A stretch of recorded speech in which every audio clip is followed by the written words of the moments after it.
Hello mga kadog lover, no? Ito, naghihintay na lang ng oras. Aalis dito yung pamilya ko, yung wife ko, yung mga anak ko. Magbabakasyon muna dun sa anak ko sa Bulacan, sa may Giginto.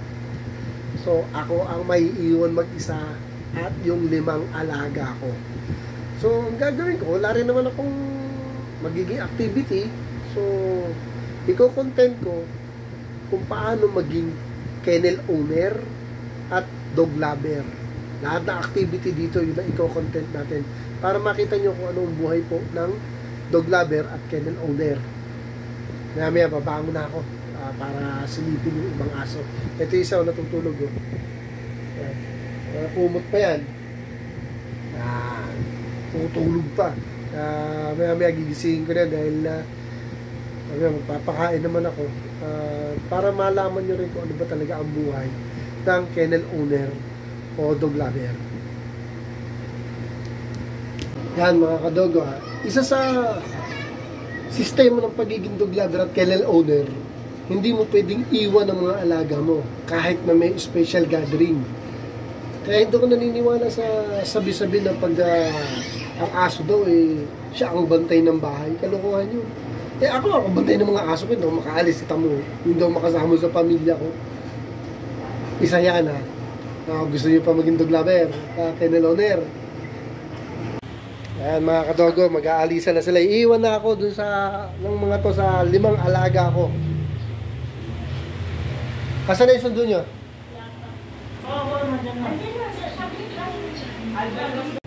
Ayan na yung sundo nyo. Yan na yung sundo nila. Yun, yung kotseng pula.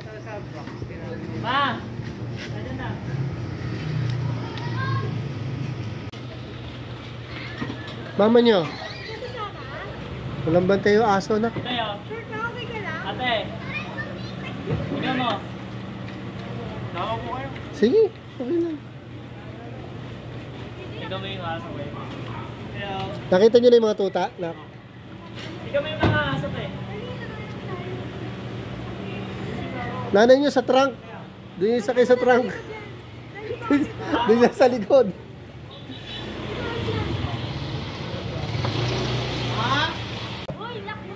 Tama ka malungkot yan. Gusto mo iwanan ako dito. Sige. Wi, huwag mo nang soli nanay mo. Thank you, nak. Huwag mo nang soli yan. Huwag mo nang soli yan. Ingat kayo, anak. Hoy, dalian nyo. Sige, lalak ko yan. Ingat.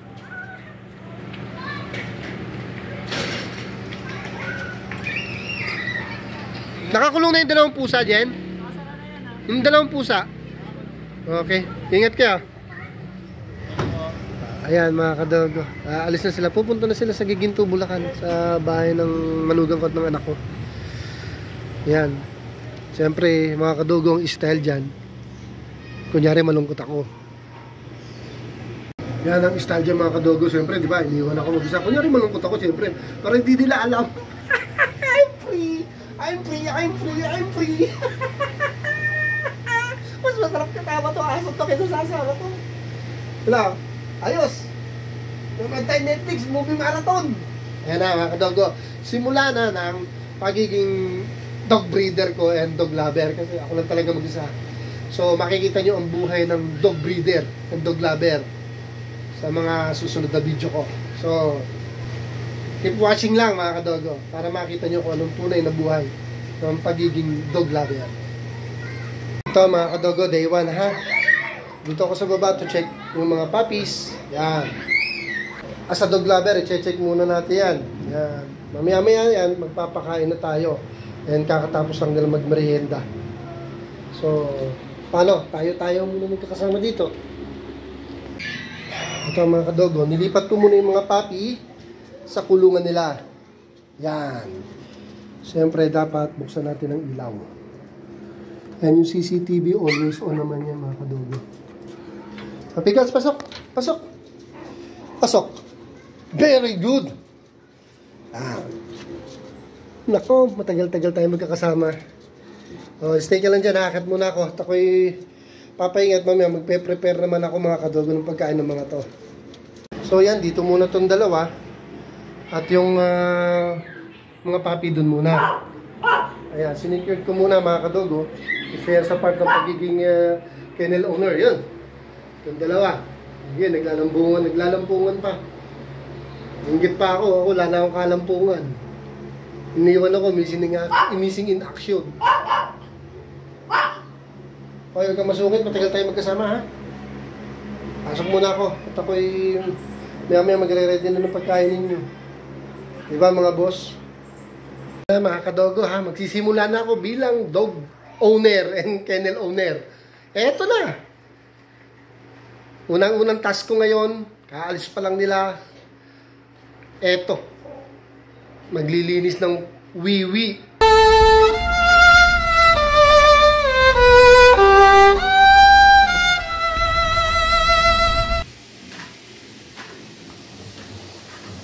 Yan.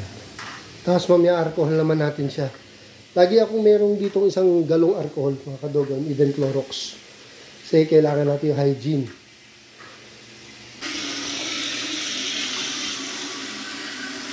Okay. Ito. Tunasan muna natin siya. Lampasuyin na natin lahat. Kailangan kasi malinis ang, hindi lang ang kennel, ang bahay, lahat. Kasi hindi basta-basta ang pag-aalaga, mga kadogo. Yan masasabi ko sa inyo. Wala, malinis.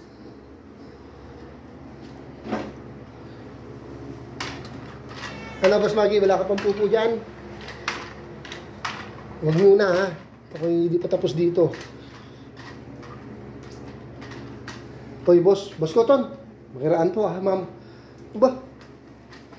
Ang pili mo, Diyos ko, Tingnan niyo itong misis ko, mga kadogo. Kunyari, ayaw niya raw ako iwan, Naglulungkot-lungkutan pa dahil may iwan daw ako mag-isa, no? Pero, nakaready yung pagkain ko, ha? May tinapay, may itlog, may palaman, lahat. may bigas pa. Diba? Kunyari, nagmamula sa akin, may iwan ako mag-isa, pero excited, Inuwanan akong pagkain. Oy, maging mabait kayo sa akin, ha? Pwede ba kayo maglinis, hindi ako?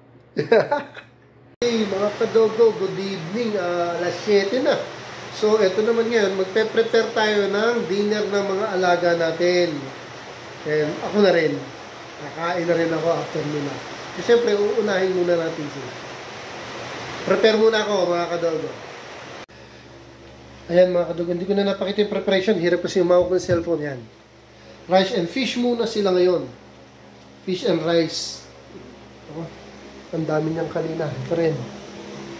Fish and rice. Okay. Yan din. Ako, si mama dog ko. Fish and rice. Yan ang buhay ng kennel owner. Right. Ito dalawa rin. Fish and rice. Lahat sila magagalong kumain. Ubus yan. Sarap maging dog lover, ano? Sila muna kakain bago tayo. Yan, habang kumakain sila, mga kadogo, pine-prepare naman natin ang kanilang mga vitamins. Yan, kay Mama Dog tsaka kay Cotton. Yung Shih Tzu na painom ko na yan, yung dalawang pusa. Ito mahirap akong painumin itong dalawa Tingnan niyo, mga kadogo, wiwiwi muna bago ko painumin ng vitamins.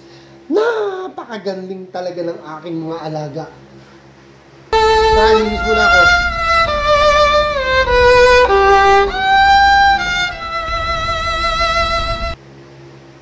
Daming ihing Cotton.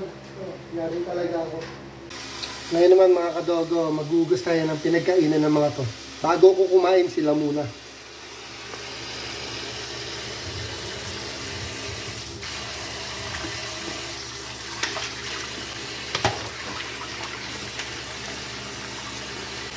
Ang sarap ng buhay, maging dog lover. Kung gusto nyong maging katulong, mag-dog lover kayo. Ay, hindi pa kumakain na ako at nanonood ng Netflix. Sila muna, aking kakakainin. para bukas. Gising ka pa kayo ulit. Sila naman ulit. Ako, hindi pa ako nakakapagluto ah. Nagagado ako ah. Minam. Vitamins. Ilang vitamins? Ilang vitamins?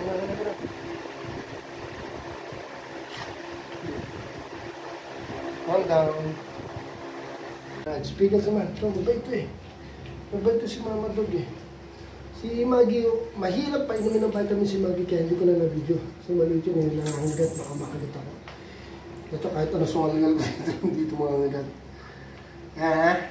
After kumain, vitamins. Anong oras kaya ako makakapagpahinga na ito? Hello mga kadogo, sobrang pagod. So hindi naman natin pwedeng pabayaan yun eh. Isa yan sa ano ng dog lover and lalo na yung kennel owner. Marami talaga tayo askasuin. So hindi pa ako kumakain, hindi pa ako nakapagluto ng pagkain. Pero may iniwan pa dito si Mrs. ng plastic na ewan ko anong pagkain to. Tingnan ko, baka matuwa ako sa iniwan. Tingnan natin kung anong pagkain to. Ito mga kadogo, ano kaya to? Surprise! Sana matuwa ako dito. Ano kaya to? Ano ko? May kape. May corn beef. Ba? May noodles. Oh, okay na sa akin to. Ito, kakainin ko ngayon, noodles. Ay, hindi. Ito, pansit canton. Yan. May toothpaste, may Skyflex, may piatos, at merong candy. Alam na alam ni Mrs. yan. Kasi hindi naman ako naninigarilyo, mga kadogo. And even uminom, dahil walang pang-inom. Dahil hindi na ako uminom, mga kadogo. Matagal na. Yan. Candy ako ngayon. So, ito. Ito, sarap buhay, kakakain na yan ako, inahan ako. Magluluto pa ako ng pagkain ko. Kayo, kanin, tsaka isda. Ako, pansit canton. Ano naman buhay ito? Ay, naku, dapat aso na lang siguro ako para ako kanin. Tapos sila yung pansit canton. Magluluto muna ako mga kadogo. Ito lang kakainin ko. Magluluto muna ako.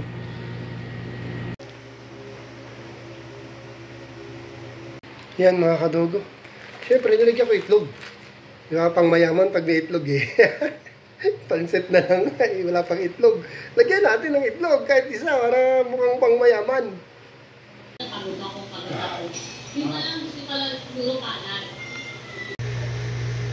Mga kadogo, so yun, grabe, katatapos ko lang magluto. Ngayon kahirap ang pagiging kennel owner kasi marami talaga yung nasikaso.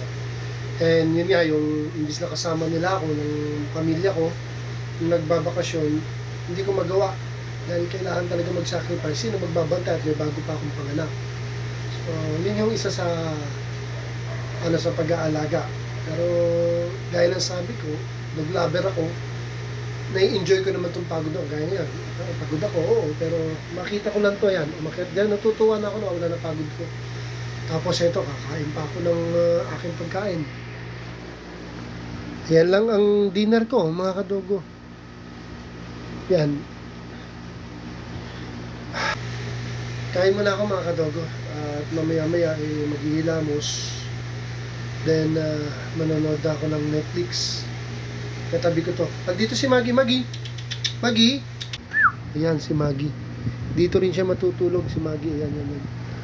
Dito matutulog yan. Kasi kung nandito yung wife ko, hindi niya patutulog yan, masungit yun. Katinga na. Azan. Ayun. Kain muna ako mga kadogo, sobrang gutom na. Yan ang dog lover. So yun mga kadogo, natapos ang buong araw natin. Actually, medyo hapon na nga tayo nagsimula, no? Dahil hapon na umalis si Mrs. at yung mga anak ko. So, ganun kahirap ang pagiging dog lover, o most especially yung kennel owner, kasi pag kennel, sabihin marami ka nang inaalagaan. Mas mahirap yung ibang kennel, talagang kennel na sila, marami na talaga. Kailangan may mga alalay na yun. Ako, kami lang dito. Si Mrs., mga anak ko. Pero mostly ako at saka si Mrs. Hindi naman natin masyado ma-istorbong anak natin dahil nag-aaral yun. And ngayon nga, nagbakasyon sila. So yun, nakita nyo kung anong buhay ng dog lover ang kennel owner. Kung mapapansin nyo, pagod talaga eh. Linis dito, linis doon. Ang importante kasi dito is yung gusto natin yung ginagawa natin. Actually, hindi ko gusto yung maglinis eh, no? Pero ginusto ko na siya dahil part sa ng pag-aalaga ng aso.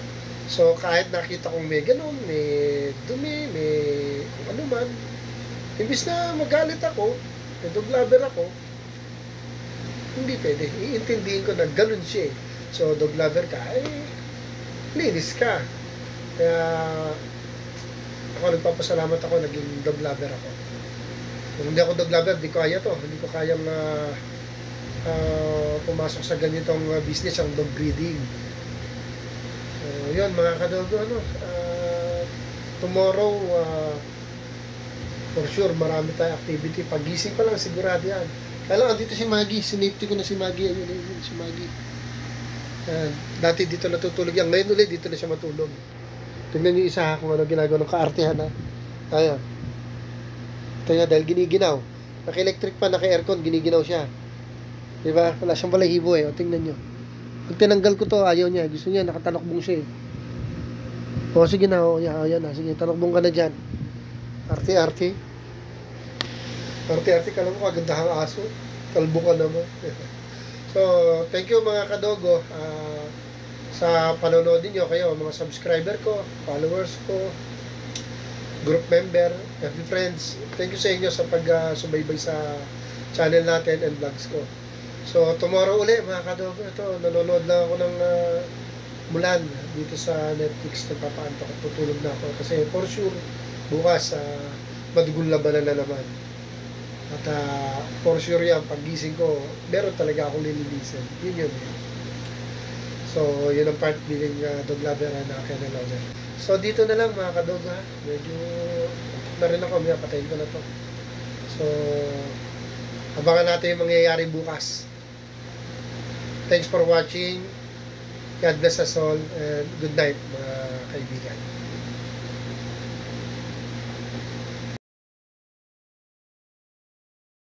Thank you for watching.